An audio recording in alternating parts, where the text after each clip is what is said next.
Ladakh hill council പറഞ്ഞു അവർ ഗവൺമെൻറ്റുമായിട്ടൊരു piece ടോക്കിന് തയ്യാറല്ല. അവരുടെ ആദ്യത്തെ ഡിമാൻഡ് എന്ന് പറയുന്നത് ഗവൺമെൻറ് അവരെ രാജ്യദ്രോഹി എന്ന് വിളിച്ചു, അത് ആദ്യം തിരുത്തണം, അത് മാപ്പ് പറയണം. ഒന്നാമത്തെ ഡിമാൻഡ്. ആദ്യം ഗവൺമെൻറ്റിന് അനുകൂലമായി നിന്ന് ഒമർ അബ്ദുള്ള, അതായത് ജമ്മു ആൻഡ് കാശ്മീർ മുഖ്യമന്ത്രി, അതെല്ലാം ജമ്മു ആൻഡ് കാശ്മീരിൻ്റെ പാർട്ടായിരുന്നു. അദ്ദേഹം സ്റ്റാൻഡ് വളരെ ക്ലിയർ ആക്കി പറഞ്ഞു, ലഡാക്കിലുള്ളവരെ രാജ്യദ്രോഹികളല്ല, ഇന്ത്യൻ പാട്രിയോട്ടിക്കാണ്, അവർ ഇന്ത്യക്ക് വേണ്ടി സേവനം അനുഷ്ഠിച്ചവരാണ്.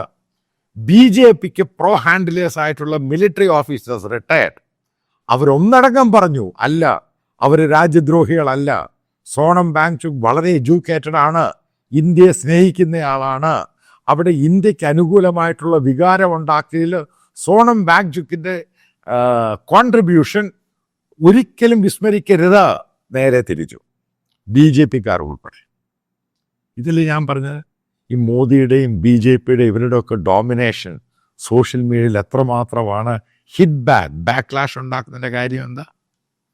ഇന്ത്യയുടെ പല ഭാഗത്തും പ്രകടനം നടക്കുന്നു, ചണ്ഡീഗഡിൽ നടക്കുന്നു, അതായത് ലഡാക്കിലുള്ള സോണം വാങ്ചുക്കിന് വേണ്ടി ജയ്പൂരിൽ നടക്കുന്നു, ഷിംലയിൽ നടക്കുന്നു, ഹിമാചലിൽ നടക്കുന്നു, അതായത് ഹിൽ സ്റ്റേഷനിൽ മുഴുവനും നടക്കുന്നു. ലഡാക്ക് ഒഴികെ മറ്റുള്ള ഭാഗങ്ങളിൽ ലഡാക്കിൽ ഇൻ്റർനെറ്റൊക്കെ ഡിസ്കണക്ട് ചെയ്തേക്കുക. അതുകൊണ്ടാണ് നമുക്ക് ഈ വിവരങ്ങളൊന്നും കിട്ടാത്തത്. അവിടെയുള്ള ജനങ്ങൾ ഒറ്റക്കെട്ടായിട്ട് ഡിമാൻഡ് ചെയ്യുന്നു, ഗവൺമെൻറ് ഓഫ് ഇന്ത്യ അവരോട് മാപ്പ് പറയണം. കാരണം സോണം വാങ്ചുക്കിൻ്റെ പല കോൺട്രിബ്യൂഷനും പുറത്തു വരാൻ തുടങ്ങി.